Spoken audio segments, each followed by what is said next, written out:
Ассалаумағалейкум ағайындар, бүгін міне құрылыстың жүріп атқан 3-ші ай болды. Сейсмопойыз құйып жатырмыз, күз болды. Мұрынбық бетке жабысты, күн суықты. Бірақ біз жарақаттансақ та түсіп беретін емес, біз періп жатырмыз. Қалтада 100 мың теңге бастағанбыз. Алла тағаланың қуатымен енді. Осылай жүріп жатыр құрылыс. Мынау сейсмопойыздың несі. Ассалаумағалейкум қазақтар, қалдарыңыз қалай? Естеріңізде болса, біз алдыңғы видеода үйдің қабырғасын көтергеннен кейін бізде қаражат біткен болатын. Содан кейін құрылыс біраз уақытқа тоқтап қалды. Себебі бізде қаражат болмады. Кейін әйелім декреттік демалысына шығуға байланысты 1 миллионға жуық қаражат түсті. Және мен өзім арасында оқудан кейін, кешкі сабақтан кейін арасында таксовать еттім. Солай біраз миллионнан астам қаражат жиналды. Сол қаражатқа біз үйдің шатырына, төбесіне қажетті барлық материалдарды сатып алдық. Сейсмопойызға қажетті барлық цемент, құм, сетка, арматура сияқты материалдарды сатып алдық. Сонымен құрылысты бастап кеттік. Сабақтан кейін және үй салудан тыс уақытта арасында осылай досыма көмектесіп, мебель жинасып, 10-20 мың теңгеден тауып отырдым. Сол ақша үйге кетті.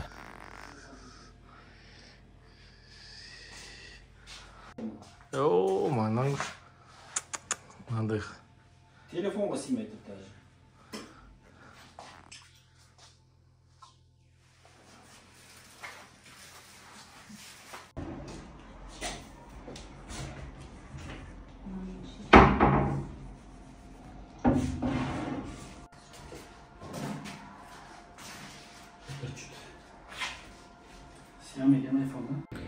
Ассалаумағалейкум ағайындар. Бүгін арзан ақшамен үй салу жобамыз жалғасады. 100 мың теңге бастағанбыз. Қазіргі жағдай мынандай. 2 миллионнан астам ақша кетті. Почти 3 миллиондай. Қазір төбін жауып отырмыз. Далада күз. Қолды да жарақаттап үлгердік.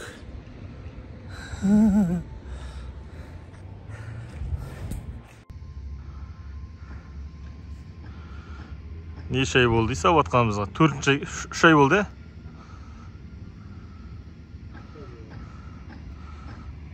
Точнее, 2 ай асты көп баса. Маусым айынан бастадық ба? Ақын жүріп жатыр. Енді түсіре береді екенсің. Ол тарихи сәт, кейін көрсетем. Кеттік. Осында. Шатыр кетті.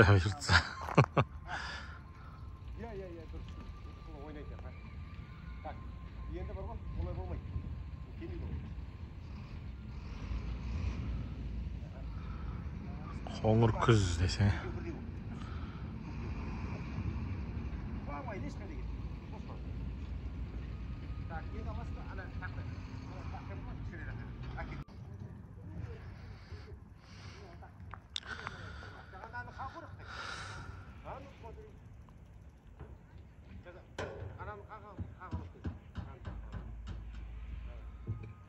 Шатырға мен шығармады, салмағын ауыр деп.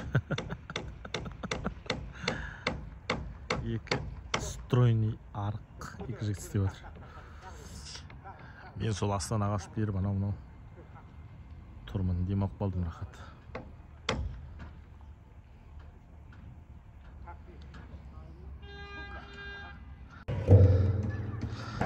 Баяда бір жеңгеміз айтатын, үй саламыз деп, сазаймыз тарттық қой деп. Сол сияқты. Аузымызда биятын болды. Мақсат қарған бойыңызың ғой, жоғар шыға ғой.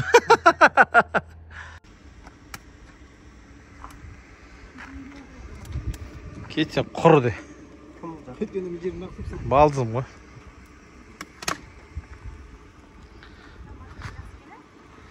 Өлгенде көрген жалғыз машинасы қойын, қайсыды? Ар жағы, жоқ ше. Айттым ғой мына, оны ар жағы книжный. Ар жағы, дежан. Дархан келді.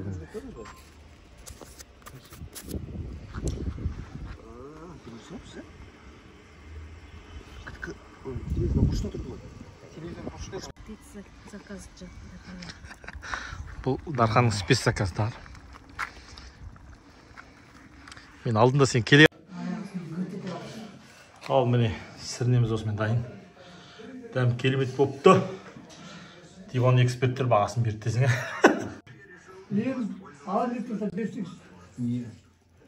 Нұрғиса сірне қалай болып соны керемет демесең таяқ жейді соны.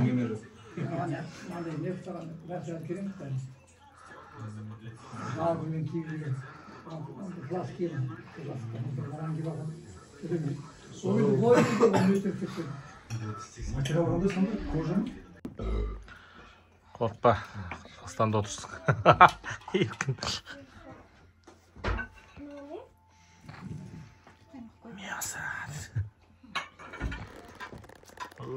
Клубтың алабайлар деген сияқты.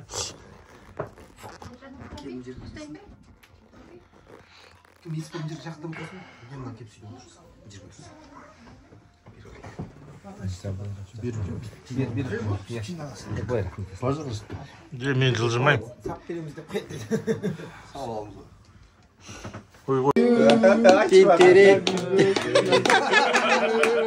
База кет, база кет.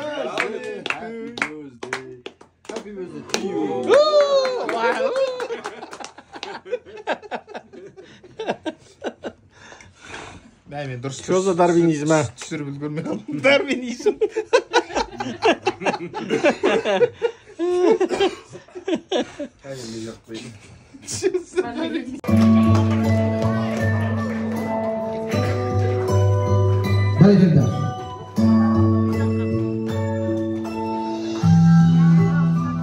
Біз жалпы биыл үйді бастаған кезде аз ақшамен бастадық. Не болса да қолымызға түскен қаражатқа үйді сала берейік.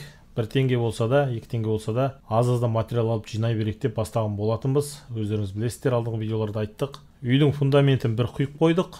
Одан келесі ақшаны күтіп, компьютерімді сатып, оның үстіне ақша қосып үйдің қабырғасын алдық. Одан біраз күттік. Тағы бір жерден ақша келді.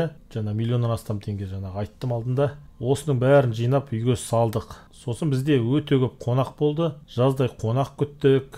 Өзімізде қонаққа бардық. Қазір қонаққа барсаңыз кемі дегенде 10 мың теңге, 20 мың теңге ақшалар соған кетеді. Жалпы үй салатын болсаңыз, запаста артық ақша болған дұрыс. Енді осындай қаражаттар үй салуға кетті. Тағы не айтамыз енді, той десе қубастар домалайды дегендей, тойға барсаң ол қиын, бармасаң ол қиын дегендей. Амал жоқ, тойға баруымыз керек ағайын туыс болған соң. Жалпы өз қазақ халқы тойшыл болғандықтан осындай көптеген тойларға бардық. 1 миллиондай теңге кетіп қалды тойға. Өзіміздің жасаған тойларымыз бар ұсақ түйек. Қонақтарымыз болды дегендей. Сөйтіп үй салып жатқан кезде арасында осындай тойларға бардық. Жалпы үй салар кезде міндетті түрде осындай бір қосымша ақшалар болу керек екен. Дегенмен де сіз егер мен сияқты өз басыңызда үйіңіз жоқ болса, онда ештемеден қорықпай нар тәуекел деп бастай берсеңіз болады. Көз қорқақ қол батыр деген қазақта сөз бар ғой. Солай 1 теңге 2 теңгеден жинап сала берсеңіз өз дүние жиналады екен. Бастысы ниет болу керек, қорықпау керек. Қаладан бір бөлмелі 20 миллионға алып 10-15 жыл қораға кіріп ипотека төлегенше осындай 3 миллионға жер алып, 3 миллион 4 миллион ақшамен осындай үйді тұрғызып, соған өмір сүруге болады екен. Есесіне өз үйіңіз болады, өз аулаңыз болады, өз огородыңыз болады деген сияқты. Кейін тіпті тұрғыңыз келмесе, осы үйді 15-20 миллионға емін-еркін, еш қысылмай сатуға болады екен. Сосын қалаға көшіп кетсеңіз болады. Ассалаумағалейкум ағайындар, бүгін қазан айының 1-і. Құрылыс бастағанымызға 4 айдың жүзі болып қалды. Үйдің төбесін жауып жатырмыз. Мынандай материал келген. Енді осы материалмен салып жатырмыз. Яғни үйдің төбесін жауып жатырмыз. Осының үстіне енді стекловата кетеді. Сосын шатырға көшеміз, Алла қаласа. 4 ай болды.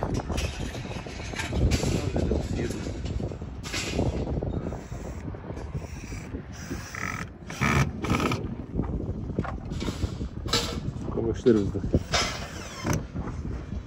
Бұл мақсат. Үй жылы болсын десеңіздер, егесе мұндай стекловатаны өлтіріп отырып тау керек қой. Сол кезде жылы болады. Өйткені суықтың бәрі осы үйдің дөдегесінен кіреді.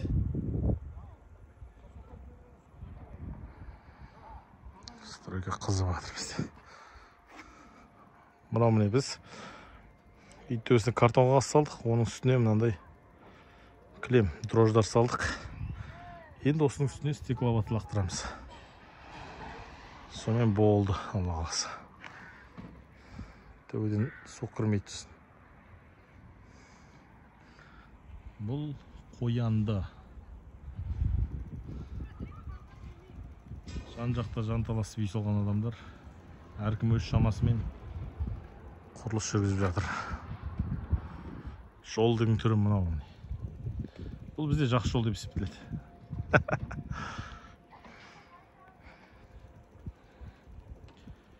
Бұл жерге біз ескі стекловат салып жатырмыз.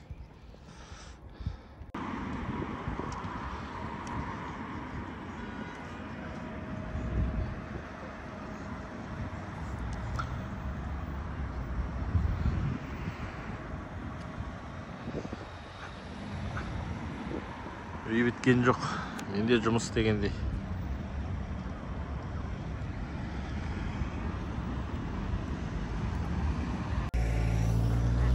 Ассалаумағалейкум ағайындар. Құрылыс жүріп жатқанымызға 4 ай асты. Мен жұмысқа кіріп кетуіме байланысты шатырды сырттан бір басқа адамға жасатып жатырмыз. Міне нәтижесі. Есік терезеге тапсырыс бердік. Жаман емес. Көрдіңіздер ме, Алла тағала өзі үй салатын адамға көмектеседі дегені өте рас. Өйткені білсеңіздер, мен мына үйді бастаған кезде мен қалтамда 100-ақ мың теңге болған. Құдайдың қуатымен бір 3 миллиондай теңге жиналып кетті. Сонымен міне үйдің қаңқасы тұрды. Мына менің әкем дегесең жетпеген ағаш алып келдік. Қабырға беттерін жинадыңыз.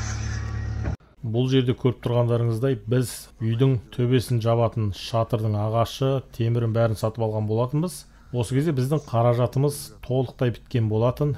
Мен жұмысқа жаңа орналасқан кезім әлі айлық алмадым. Енді сол кезде бір қызық болды. Дәл сол уақытта Америкадан досым келген, үйдің жағдайын көрді. Сосын жағдай сұрасқаннан кейін мен айттым, биыл осылай қалдырамын енді үйді деп едім. Терезеге қанша қаражат керек деді. Мен айттым, бір туысқанымыз істеп берейін деп тұр, осындай ақшаға 400 теңге керек дедім. Сосын ол маған $1000 берді. Мә, саған көмек болсын деп, артынан байып кетіп жатсаң бір қайтарарсың деп. Сол себепкер болып, мен 400 теңгеге терезе салдым, 50 теңге кейін айлық алып, есік салып, сонымен үйдің сырты осылай біткен болатын. Ассалаумағалейкум ағайындар, бүгін қазан айының 5-і. Астана қоянды көктеп жатыр. Ал біздің үйіміздің шатыр салынып жатыр. Енді шатырдан есік терезе салсақ, одан пеш салып, черновой уже кіре беруге болады.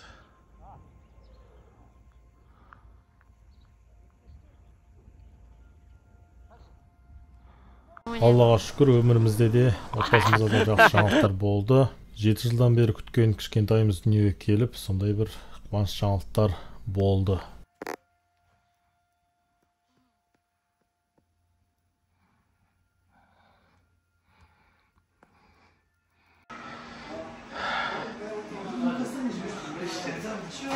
Ты такие вещи говоришь, что так уловился?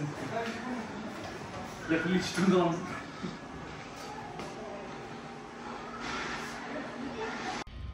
Все, жинаған қабырға пешті тексерудеміз. Міне, түтін шығып жатыр.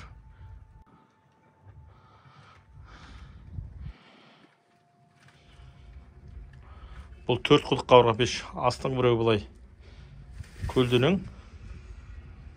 Қалған 3 құдығы тігінен. Бүйтіп ешкім жинамайды. Бұндайды мен ғана жинайын деп бөсенші.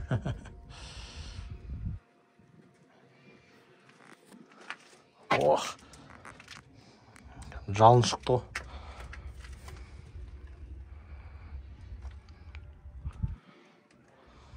Керемет болды. Мә, қабырға пеш сұмдық болыпты. Пешті қызартып тартып отыр ғой.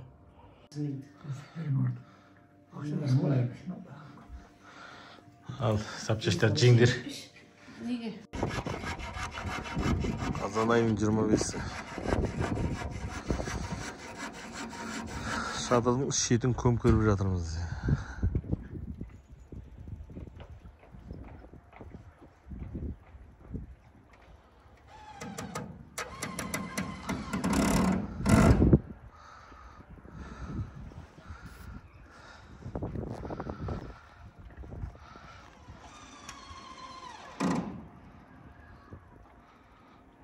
Видеода көріп тұрғандарыңыздай, осы 4 ай бұрын үйді бітіргенбіз. Күн суып кетуіне байланысты және мен жұмысқа кіріп кетуіме байланысты биыл құрылысты тоқтатқан болатынбыз. Мынау осы қаңтар айының соңғы күндерінде түсірілген видео.